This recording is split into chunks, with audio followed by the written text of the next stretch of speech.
बिस्मिल्लाहिर्रहमानिर्रहीम। अस्सलाम वालेकुम। कुकिंग विद मोनी के साथ मैं हूँ मोनी अरशद। अल्लाह ताला आप सबका हामी और नासिर हो। आज हम बनाएंगे बीफ क्रीमी कढ़ाई।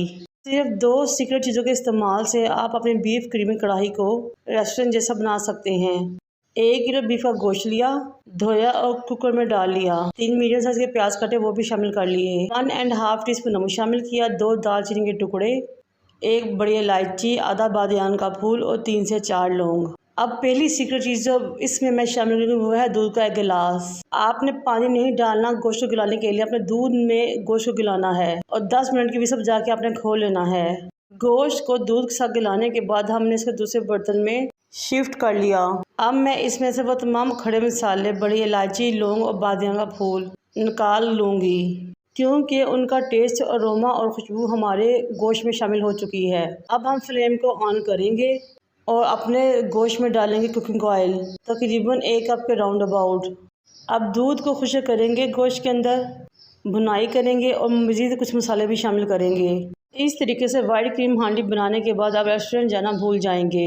1 टीस्पून फाइन चॉप अदरक और 1 टीस्पून फाइन चॉप लहसुन है, वो भी इसमें शामिल कर लें। मेरे पास मिर्चें ज़रा बड़ी साइज़ की थी, इसलिए मैंने उनको दरमियान में से काट लिया और वो भी इसमें शामिल कर ली और उनको भी मिक्स कर लिया। मेरी आप सबसे रिक्वेस्ट है कि मेरे चैनल को लाइक करें, शेयर करें, सब्सक्राइब करें, बेल आइकन को टच करें ताकि मेरी तमाम वीडियो आप तक पहुंच सके।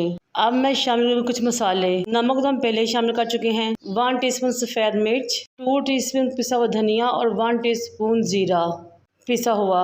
अब इन तमाम चीज़ों को अच्छे तरीके से मिक्स करें और मसाले की भुनाई कर लें। बहुत सी क्रीम हांडियाँ आपने ट्राई की होंगी, इस तरह की क्रीम हांडी आपने कभी ट्राई नहीं की होगी। यकीन करें उंगलियों तक आप प्लेटें भी चाट जाएंगे। ये देखिए माशाल्लाह से ऑयल ऊपर आ गया है और गोश्त हो गया भुनाई, बहुत ही ज़बरदस्त खुशबू आ रही है।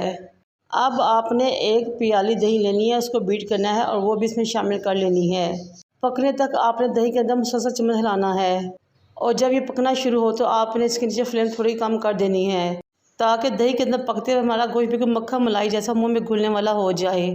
दही का पानी खुश्क हो चुका है, ऑयल ऊपर आ गया है। अब मैं इसमें 1 टीस्पून पिसी हुई काली मिर्च शामिल करूंगी और अच्छे तरीके से मिक्स कर लूँगी। एक टिप की बात, कोई भी खाना बनाएं, कोई भी सालन बनाएं, पिसी हुई काली मिर्च हमेशा एंड में ही डालें। अगर हम पिसी हुई काली मिर्च शुरू में ही डाल देंगे तो तमाम सालन या खाना कलाहट की तरफ चला जाएगा। दूसरी अहम सीक्रेट चीज़ 1 टेबलस्पून सोया सॉस है, वो भी इसमें शामिल कर दें। आपने आज तक किसी को भी क्रीम हांडी में सोया सॉस शामिल करते हुए नहीं देखा होगा, लेकिन ये बहुत ही अहम जुज़ है। टेट्रा पैक क्रीम लें और गोश्त में शामिल कर लें और चम्मच को हिलाते हुए अच्छे तरीके से मिक्स कर लें। अब आपने इसके नीचे फ्लेम बिल्कुल दम वाली कर देनी है और इसको 5 से 7 मिनट के लिए छोड़ देना है। जब ऑयल ऊपर आ जाए तो समझे कि बीफ क्रीमी हांडी खाने के लिए बिल्कुल तैयार है। ये देखिए माशाल्लाह हमारी हांडी बिल्कुल रेडी हो चुकी है और ऑयल ऊपर आ चुका है। जितनी ये देखने में खूबसूरत लग रही है, खाने में उससे भी ज़्यादा टेस्टी और मज़ेदार है और मुझे उम्मीद है कि आपको ये ज़रूर पसंद आएगी इंशाल्लाह ताला। अब हम इसको डिश आउट करेंगे। बीफ क्रीम हांडी को हमने डिश आउट कर लिया है।